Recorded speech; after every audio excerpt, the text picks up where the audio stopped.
Hi everyone, here is my keyword outline that I will be referencing throughout my speech. So with that, I'm just going to go ahead and get started and jump right into it. Hi everyone, my name is Mallory Beller, and today we're going to be talking about the fixed supplemental policy. There are many contributions to what makes our current beauty standards unrealistic. This includes social media, advertisement, and even food/intake supplements. However, what if there was something we could do to reduce these contributions?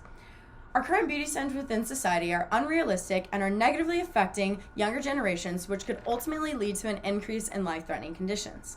With that being said, I propose a solution. Through the implementation of the fixed supplemental policy, it would significantly reduce the contributions towards these unrealistic beauty standards in society and provide a more welcoming environment for future children. First, I would like to start out and explain more about what makes the fixed supplemental policy and all that it entails.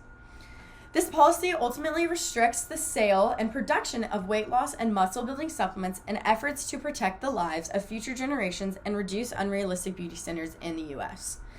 This policy would be created through the Food and Drug Association. Through the passing of this policy, the Food and Drug Association and the nation can show how serious we are when it comes to the mental and physical health of younger generations.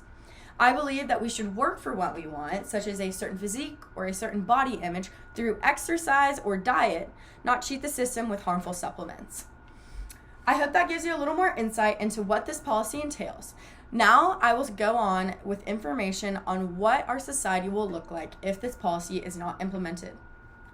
Our kids and children are constantly putting their mental and physical health at risk due to our current beauty standards and feel the need to control their weight through dietary supplements.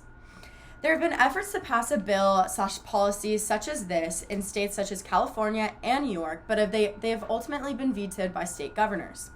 According to Harvard School of Public Health, the use of weight loss supplements has been linked to an increase in eating disorders in youth and young adolescents, and some products have been found to have dangerous ingredients.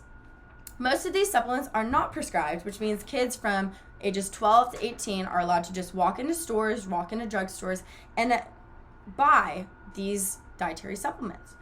According to Eating Behaviors, up to 50% of those who meet the criteria of an eating disorder use over-the-counter diet pills, herbal supplements, and or prescribed drugs in order to lose weight. Additionally, according to Ben Mahoney, more than 10% of children are diagnosed with depression before the age of 18. 10% of children diagnosed with depression before the age of 18. Body image issues are widely prominent within adolescents who refuse to take into account that an individual's true beauty comes from within the inside. Moreover, this policy will contribute towards the elimination of unrealistic beauty standards, and I believe that this is the first step towards ending these standards, especially for younger generations. The simple act of restricting the sale of weight loss and muscle building products from individuals under the age of 18 unless prescribed by a doctor is a small step towards easing this underlying controversy. Restricting the sale of supplements until you're at the age of 18 is the same thing as waiting until you're 18 to buy a lottery ticket. There are many other ways, there are many other healthier ways to regulate your weight, such as exercise, sleep, and dieting. Many feel that dietary supplements are the easiest way to lose weight. However, they don't realize the effects and complications this can have on an individual's mental and physical health. With all of this in mind, I want to paint a picture of what society will look like with this policy in place. In addition, I want you to consider a society you want your future children to grow up in. If this bill is passed, it will ultimately provide a healthier and more welcoming environment for the future generations. Imagine waking up knowing your children are in a safer environment and not at danger of taking these harmful supplements. Children and kids can revert towards more healthy forms of weight loss in a manual and physical way and not in a costly way. In addition, this policy will create more unity within society because of the contributions towards the elimination of these current beauty standards. Annie Zoo says the real problem of these unrealistic beauty standards and how they enslave us is our lack of choice.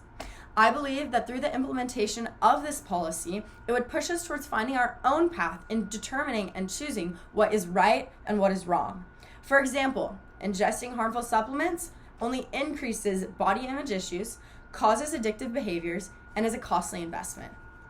So, I ask for your support and advocacy of this policy and of this controversy. With the support of the public and the recognition of the longing effects this problem has, we as a nation can stand together and show a need for this policy. While I know this policy may not affect everyone and many may not feel the important need of this policy, there are many other ways to contribute to this cause without even realizing, which could ultimately decrease these unrealistic beauty standards. Social media is the leading cause of these unrealistic beauty standards. Becca Clegg, a professional counselor, suggests that a media detox has been proven to show more positive effects on an individual's mental health if implemented properly. By minimizing screen time, you're protecting yourself from unhealthy images, advertisements, and posts, which ultimately decrease an individual's self-esteem and cause them to feel the need to control their weight in such a way. Moreover, there is a need for this policy and all the potential contributions it can have on society. The success and failure of the society depends on this policy. Thank you.